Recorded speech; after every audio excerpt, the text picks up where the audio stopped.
Have you ever had a moment when you understood exactly what someone said in English, but when it was your turn to answer, suddenly your mind became completely blank?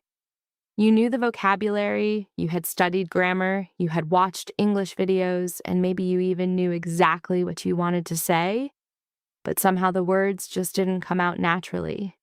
You started translating from your native language, thinking about grammar rules, searching for the perfect word, and by the time you finally created your sentence, the conversation had already moved on. Oh, absolutely. And I think that is one of the biggest frustrations for English learners. They often think, I know English, so why can't I speak English naturally? And the interesting thing is that the problem is not always a lack of vocabulary or grammar. Sometimes learners simply spend too much time trying to make every sentence perfect instead of allowing themselves to communicate naturally. Exactly, Jack. And that is what we are going to talk about today. Welcome back to Talk Smart English podcast, where we help you improve your English through simple, practical, and realistic conversations. Today's topic is something that almost every English learner wants: how to speak English naturally. And when we say speak naturally, we don't mean that you need to sound exactly like a native speaker. You don't need a perfect accent, extremely difficult vocabulary, or complicated grammar to communicate confidently. Natural English is much simpler than that.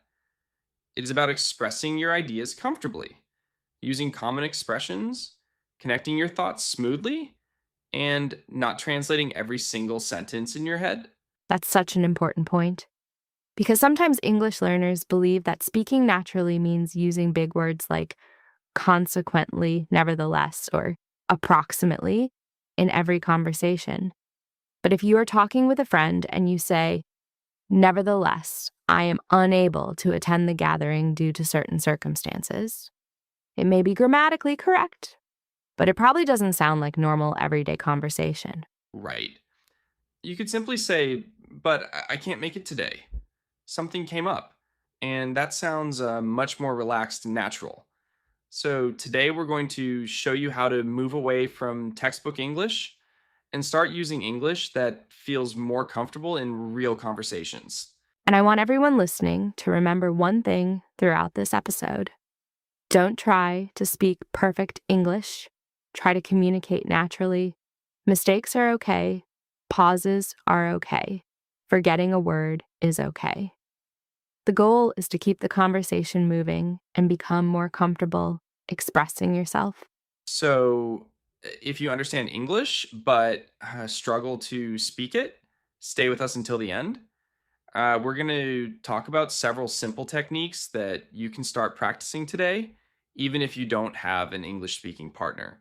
And by the end of this episode, you'll have a much clearer idea of what natural English actually sounds like and, more importantly, how you can practice it in your everyday life. So, Leba, I think we should start with the biggest question. What does speaking English naturally actually mean? So, Jack, let's begin with a question that sounds simple but is actually very important. What does it really mean to speak English naturally? Because when learners hear the word naturally, they sometimes imagine someone speaking extremely fast, using advanced vocabulary, having a perfect accent, and never making a single grammar mistake.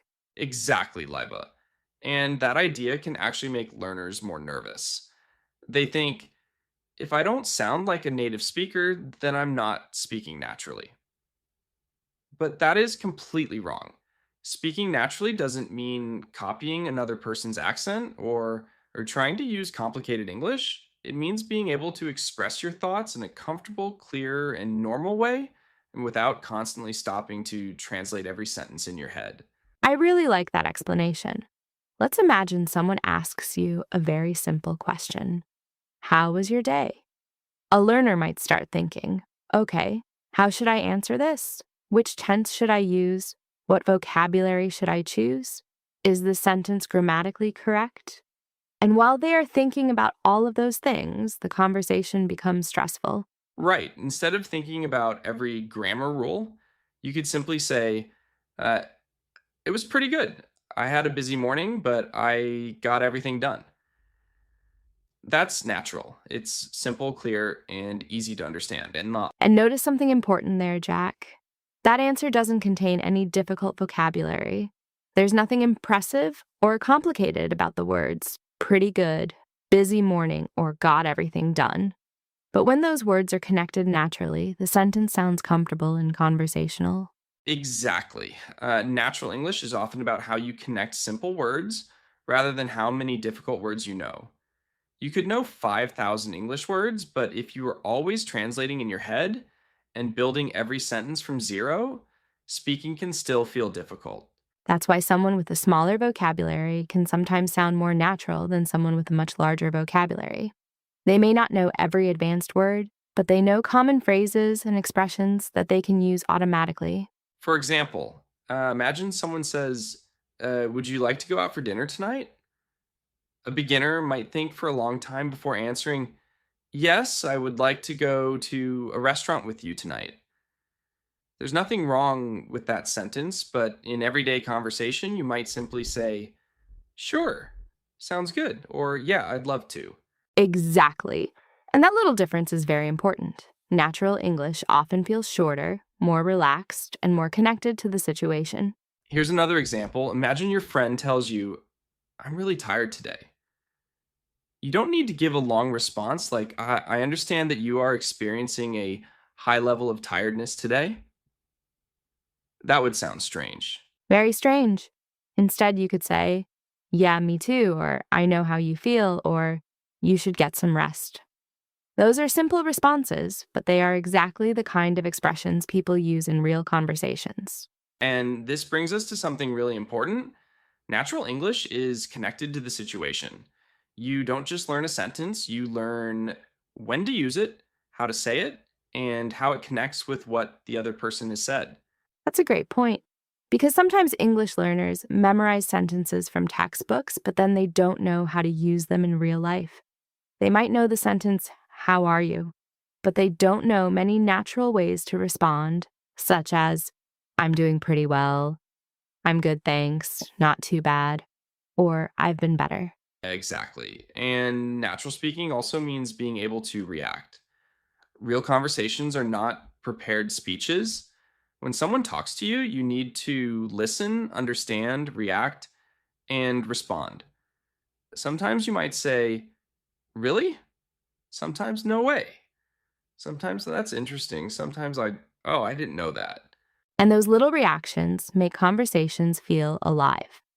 If you only speak in perfectly constructed sentences and never react naturally, the conversation can feel robotic. That's why I always tell English learners don't practice English like you're writing an exam. Practice English like you're talking to a real person. I love that. So, if you're listening right now and you've been worried because your English doesn't sound perfect, remember that natural communication is more important than perfection. You can make a small grammar mistake and still have a fantastic conversation. Absolutely. In fact, even native speakers make mistakes. They change their sentences halfway through, repeat words, pause, forget things, and sometimes say something completely differently from what they originally planned. That's true. Listen carefully to real conversations, and you'll notice that people don't speak like grammar books. They say things like, well, I mean, or let me think, or actually, or you know what? They pause, they change direction, and they react to each other. And that is exactly the kind of English we want our listeners to learn. Not robotic English, not perfect textbook English, real useful everyday English. So, Jack, if someone wants to start speaking more naturally from today, what would be the first thing you would tell them to change? I would tell them to stop translating every sentence word by word. Because if you always think in your first language, create the sentence there, and then translate it into English, your brain will always need extra time before you speak. And that is actually the perfect topic for our next section: how to stop translating word by word and start building the habit of thinking directly in English. Exactly. And this is one of the biggest changes you can make if you want your English to become faster, smoother, and more natural. Jack, I think this is one of the biggest problems English learners face. They know what they want to say, but before speaking, they first create the sentence in their native language and then try to translate it into English. And sometimes that process happens so quickly that they don't even realize they're doing it. Absolutely, Liba. And the problem is that word for word translation can make speaking much slower and sometimes even make your English sound unnatural. Your brain is trying to do three different jobs at the same time. Think about the idea, translate the idea, and then check whether the grammar is correct. Exactly. And imagine trying to have a normal conversation while doing all of that. Someone asks you, "What did you do yesterday?" Instead of immediately answering, your brain might start saying, "Okay, yesterday. What did I do? How do I say this in English? Which tense should I use?" By the time you finish,